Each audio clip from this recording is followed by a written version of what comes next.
जय मसीह अनि शालोम। नेपालका हाम्रा प्यारा हुर्कदै गरेका साना साथीहरू अनि सम्पूर्ण श्रोता विश्वासी दाजुभाइ दिदीबहिनीहरूलाई आजको यस गहिरो अध्ययनमा न्यानो स्वागत छ। हजुर आमेन। सबैलाई न्यानो स्वागत छ। साँच्चै नै आजको दिन कति सुन्दर छ नि, होइन र? एकदमै सुन्दर छ। अनि आज हामी एउटा यस्तो विषयमा कुरा गर्दैछौँ जसले हाम्रो हृदयलाई अझै छुनेछ। अघि भर्खरै हामीले कुरा गर्दै थियौँ नि, परमेश्वरले कसरी यो सम्पूर्ण ब्रह्माण्डलाई शून्यबाट मतलब केही पनि नभएको अवस्थाबाट सृष्टि गर्नुभयो। हालेलुया। हो नि, शून्यबाट यति विशाल सृष्टिको निर्माण गर्नु भनेको मानिसको सोचभन्दा धेरै परको कुरा हो। अनि सबैभन्दा अचम्मको कुरा त हामी मानिसहरू कुनै संयोगले बनेका होइनौँ। हामी त उहाँको सबैभन्दा सिद्ध, सबैभन्दा सुन्दर मास्टरपिस पो हौं त। आमेन। हामी परमेश्वरको आफ्नै हातले कोरिएको उत्कृष्ट रचना हौ। यो सत्यलाई सम्झिँदा मात्रै पनि कति ठूलो अनुग्रह महसुस हुन्छ। साँच्चै नै एकदमै अनुग्रहपूर्ण कुरा हो यो। अनि उहाँले हामीलाई यत्तिकै छोड्नु भएको छैन। हामी उहाँका मास्टरपिस हौं भने उहाँले हामीलाई जीवन जिउनको लागि दिएको मार्गदर्शक अर्थात् बाइबल पनि एउटा पूर्ण मास्टरपिस नै हो। तर कहिलेकाहीँ हामी के गर्छौं भने नि, यो सिद्ध कुरालाई छोडेर अरू नै कुरा खोज्न थाल्छौं। हजुर, त्यही त हो मानिसको कमजोर स्वभाव, सधैँ केही नयाँ खोज्ने। जस्तै मानौ कुनै साथीले आएर एकदमै रहस्यमय तरिकाले भन्यो रे, मैले त हिजो राति प्रार्थना गर्दा परमेश्वरबाट सिधै एउटा नयाँ सन्देश पाएँ। ओहो, यस्तो दाबी सुन्न त जो कोहीलाई पनि अलिकति अचम्म लाग्छ नि। अनि हामी जो दिनहुँ त्यही पुरानो बाइबलका पाना पल्टाइरहेका छौं, हामीलाई अचानक कस्तो महसुस हुन्छ भने, लौ म त पछि परे कि क्या हो। त्यही त, आफू कुनै ठूलो कुराबाट वञ्चित भएको जस्तो, जसलाई आजकालको भाषामा फोमो भनिन्छ नि, आध्यात्मिक क्षेत्रमा पनि त्यस्तै डर पैदा हुन्छ। हो, आध्यात्मिक फोमो। अनि आज हामीले अध्ययन गरेको यो स्रोतले ठिक यही कुरालाई चिर्ने प्रयास गरेको छ। यसले धर्मशास्त्रको पर्याप्तता अर्थात् हाम्रा ती 66 पुस्तकहरू कसरी आफैमा 100% पूर्ण छन् भन्ने कुरालाई एकदमै गहिराईमा लगेर प्रष्ट पारेको छ। हजुर, यो ऐतिहासिक सोला स्क्रिप्टुरा अर्थात् केवल धर्मशास्त्र भन्ने महान सिद्धान्तमा आधारित छ। यसले के भन्छ भने मानव जातिको मुक्ति र जीवनको लागि चाहिने सबै कुरा पहिल्यै दिइसकिएको छ। मतलब नयाँ रहस्यहरू खोज्दै हिँड्नु पर्दैन, होइन त? पर्दैन, बिल्कुलै पर्दैन। किनकि जब परमेश्वरले सम्पूर्ण कुरालाई सिद्ध बनाउनु भएको छ, त्यहाँ बाहिरबाट केही थप्नुपर्ने आवश्यकता नै रहँदैन। आमेन। कति राम्रो कुरा। यो त कस्तो भने नि, एउटा एकदमै दामी भिडियो गेम छ रे। भिडियो गेमको कुरा हो। अनि हामीसँग त्यो गेम खेल्ने एकदमै स्पष्ट र आधिकारिक नियम पुस्तिका पनि छ। कसरी अघि बढ्ने, चुनौती कसरी पार गर्ने, सबै कुरा त्यहाँ मज्जाले लेखिएको छ। हजुर, नियमभित्र रहेर सी बढाउनुमै त गेमको असली मजा छ नि। त्यही त नि। तर अचानक कोही आएर भन्छ, ए मलाई त एउटा गोप्य चिटकोड पो थाहा छ त, सिधै अन्तिम लेभलमा पुग्ने। अनि त्यो सुन्ने बित्तिकै अरूलाई डाहा हुन थाल्छ। हो नि, उनीहरूलाई लाग्छ कि हामी त बेकारमा नियम पुस्तिका पढेर बसिरहेका छौं, तर वास्तवमा त्यो चिटकोड चलाएपछि के हुन्छ थाहा छ? गेमको पुरै ब्यालेन्स बिग्रिन्छ नि, होइन र? एकदम सही। चुनौती नै सकिन्छ अनि गेमको कुनै अर्थ नै रहँदैन। यो एकदमै सान्दर्भिक उदाहरण हो। स्रोतले पनि यही कुरा उठाएको छ। जब मानिसहरू नयाँ भविष्यवाणी वा दर्शनको पछि कुद्छन्, उनीहरूले अन्जानमा एउटा गम्भीर गल्ती गरिरहेका हुन्छन्। कस्तो गल्ती? अलि खुलाइदिनुस् न। उनीहरूले आफ्नो व्यवहारबाट भनिरहेका हुन्छन् कि परमेश्वरले दिनुभएको त्यो 66 पुस्तकको संग्रह पर्याप्त छैन। त्यसमा केही कमी छ जसलाई मेरो यो नयाँ अनुभवले मात्र पूरा गर्न सक्छ। ओहो, त्यो त परमेश्वरको पूर्णतामाथि नै प्रश्न उठाए जस्तो भयो नि। हो त नि। तर स्रोतले एकदमै जोड दिएर भनेको छ कि विशेष प्रकाश अब पूर्ण रूपमा बन्द भइसकेको छ, 100% पूर्ण छ। यही नै र प्रकाशको पुस्तकको 22औं अध्यायको त्यो भयानक चेतावनी सम्झे।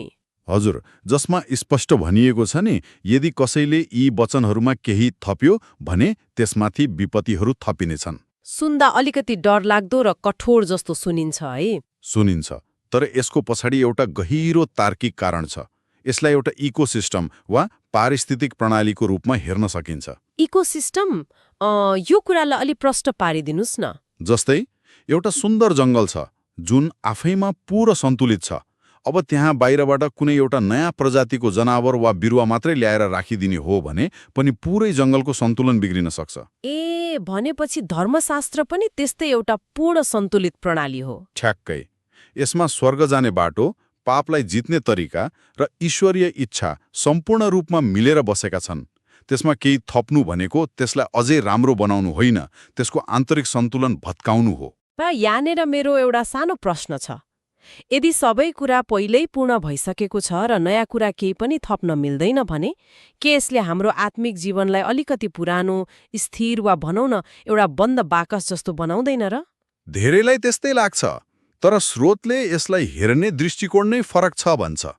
यो कुनै बन्द बाकस होइन, यसलाई एउटा अथाह गहिराई भएको महासागरको नक्साको रूपमा लिन सकिन्छ।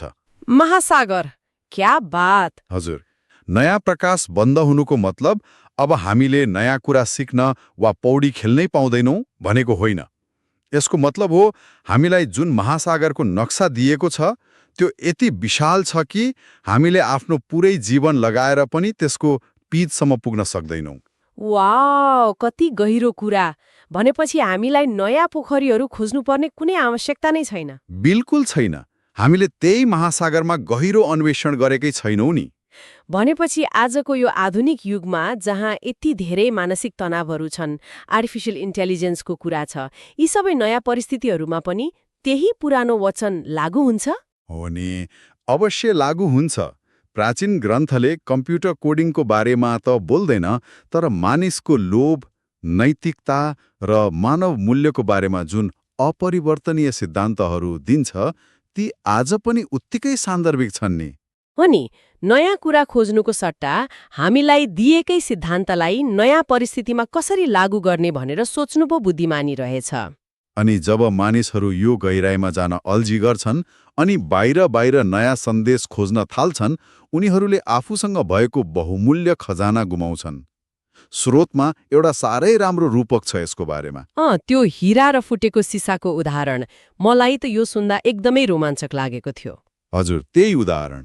यहाँ के भनिएको छ भने नि, साना साथीहरू ध्यान दिएर सुन्नुस् है, रहस्यमय दर्शन वा नयाँ कुराको पछि लाग्नु भनेको आफ्नो हातमा पहिल्यै भएको एउटा सिद्ध र चम्किलो हीरालाई भुइँमा फ्याँकेर बाटोमा खसेको फुटेको सिसाको टुक्रा टिप्नु जस्तै हो रे। सुन्दा कस्तो अचम्म लाग्छ है। कसले फाल्छ होला त हीरा? त्यही त नि। तर हामी आत्मिक जीवनमा त्यस्तै गरिरहेका हुन्छौँ। हामीलाई सधैँ नयाँ र चम्किलो कुरा मनपर्छ। भर्खरै कसैले एउटा नयाँ दर्शन पाए भन्यो भने हामी त्यतै दौडिन्छौँ। अनि त्यो फुटेको सिसा पनि घामको किरण पर्दा त मजाले टल्किन्छ नि त। टाढाबाट हेर्दा त हीराभन्दा पनि बढी आकर्षक देखिन सक्छ। हो, क्षणिक रूपमा कसैले सुनाएको अलौकिक सन्देश सुन्दा एकदमै रोमाञ्चक लाग्छ। भावनाहरू एकदमै उद्वेलित हुन्छन्। तर त्यसको कुनै आन्तरिक मूल्य हुँदैन। र अझ डरलाग्दो कुरा के छ भने त्यो सिसाको टुक्रालाई मुठ्ठीमा कस्न खोल्यो भने त्यसले उल्टै हाम्रो हात काट्छ। अब यी हात काट्छ भन्नाले यसले हाम्रो मनोवैज्ञानिक र आत्मिक जीवनमा ल्याउने क्षतिको कुरा गरेको होइन त? एकदम सही। जब मानिसहरू यस्ता व्यक्तिपरक भविष्यवाणीहरूको पछि लाग्छन्, उनीहरू बिस्तारै अरूको म्यानिपुलेसन वा हेरफेरको शिकार हुन्छन्। आज एउटाले एउटा कुरा सुनाउँछ, भोलि अर्कोले अर्कै कुरा भन्छ। अनि जब त्यो कुरा मिल्दैन, तब मानिसहरू डिप्रेसनमा जाने, विश्वासबाटै तर्किने अवस्थाहरू आउँछन्। तर हीरा अर्थात् वचन एकदमै स्थिर हुन्छ। हो नि, हीरा त हजारौं वर्षको दबावबाट बनेको हुन्छ नि त। यसले कहिल्यै धोका दिँदैन, बरु जीवनलाई एउटा ठोस आधार दिन्छ। अनि यही ठोस आधारलाई बेवास्ता गरेर मानिसहरू कसरी धामी झाँक्री खोजे जस्तो गरी भविष्यवाणी गर्नेहरूको पछि लाग्छन् भन्ने कुरामा स्रोतले एकदमै कडा टिप्पणी गरेको छ। यो धामी झाँक्रीको मानसिकता चाहिँ साँच्चै नै विचारणीय छ। आखिर मानिसहरू किन त्यस्तो सर्टकट खोज्छन् होला है? किनकि त्यसको लागि आफूले कुनै मेहनत गर्नु पर्दैन नि। गहिरो अध्ययन वा आत्मपरीक्षणको आवश्यकता परेन। कसैले आएर जादुई तरिकाले मेरो जटिल निर्णय समाधान गरिदिए हुन्थ्यो भन्ने चाहना हो। मैले यो काम गरौँ कि नगरौँ भनेर सोद्धा कसैले प्रभुले तँलाई यो गर भन्नुभएको छ भने आफूले नैतिक जिम्मेवारी लिनै परेन, छुटकारा पाइयो। तर यो त आध्यात्मिक फास्ट फुड खाए जस्तो मात्रै भयो नि। एकछिनलाई भोक मेटिए जस्तो हुन्छ, तर पोषण त जिरो। त्यही त। अनि यसको सबैभन्दा ठूलो घाटा भनेको हामीले हाम्रो आलोचनात्मक सोच वा भनौँ न सही र गलत जाँच्ने क्षमता नै गुमाउँछौँ। एकदम डरलाग्दो कुरा। कसैले मैले यस्तो दर्शन देखेँ भनेपछि त्यसमाथि प्रश्न उठाउन पनि गाह्रो हुने। तर जब हामी पूर्ण भइसकेको लिखित धर्मशास्त्रलाई मात्र आधिकारिक मान्छौँ, तब हामीसँग एउटा यस्तो लङ्गर हुन्छ जसले हामीलाई भावनाको छालमा बग्नबाट रोक्छ। आमेन। भनेपछि यो सर्टकट खोज्ने प्रवृत्तिको ठिक विपरीत कुरा भनेको चाहिँ धर्मशास्त्रको गहिरो मनन गर्नु नै रहेछ। हजुर, मनन गर्नु। र यो कुनै अल्छी मानिसको काम होइन नि फेरि। हो त नि, यसमा त कति धेरै धैर्य चाहिन्छ। एउटा सामान्य जस्तो देखिने वाक्यलाई विभिन्न कोणबाट सोच्नुपर्छ, त्यसको ऐतिहासिक पृष्ठभूमि बुझ्नुपर्छ। अनि त्यसलाई आफ्ना दैनिक सङ्घर्षहरूसँग जोड्नुपर्छ। यो त ठ्याक्कै अघिको भिडियो गेमको नियम पुस्तिका पढेर गेममा साँच्चीकै निपुण बने जस्तै हो। समय त लाग्छ, तर यसले चरित्रलाई जरैदेखि बदलिदिन्छ। अनि साँचो स्वतन्त्रता पनि यही छ नि, होइन र? सत्यको लागि सधैँ अरू कुनै विशेष व्यक्तिको मुख ताकेर बस्नु परेन।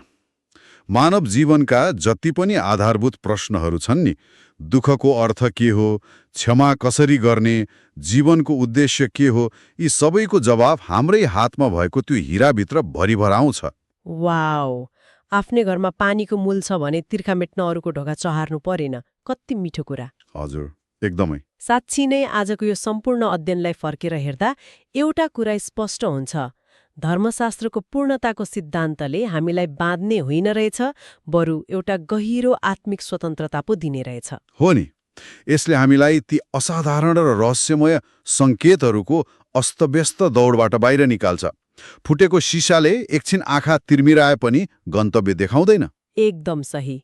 हातमा भएको हिरालाई चिन्न सक्नु र त्यसको मूल्य बुझ्नु नै साँचो बुद्धिमत्ता हो।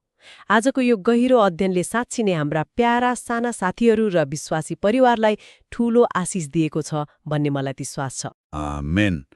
मलाई पनि त्यस्तै लाग्छ। साँचो सन्तुष्टि भएकै कुरालाई गहिरिएर बुझ्नुमा छ। तर जाँदा जाँदै म हाम्रा सम्पूर्ण श्रोता मित्रहरूलाई एउटा प्रश्न छोडेर जान चाहन्छु।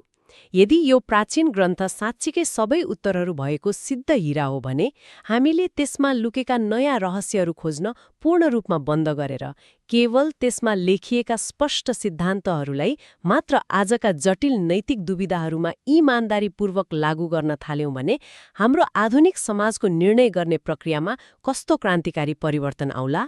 ओहो, कति शक्तिशाली विचार। सायद सबैभन्दा ठूलो रहस्यमय अनुभव कुनै नयाँ सन्देश पाउनुमा होइन, भएकै कुरालाई पूर्ण रूपमा जिउनुमा पो लुकेको छ कि। एकदमै।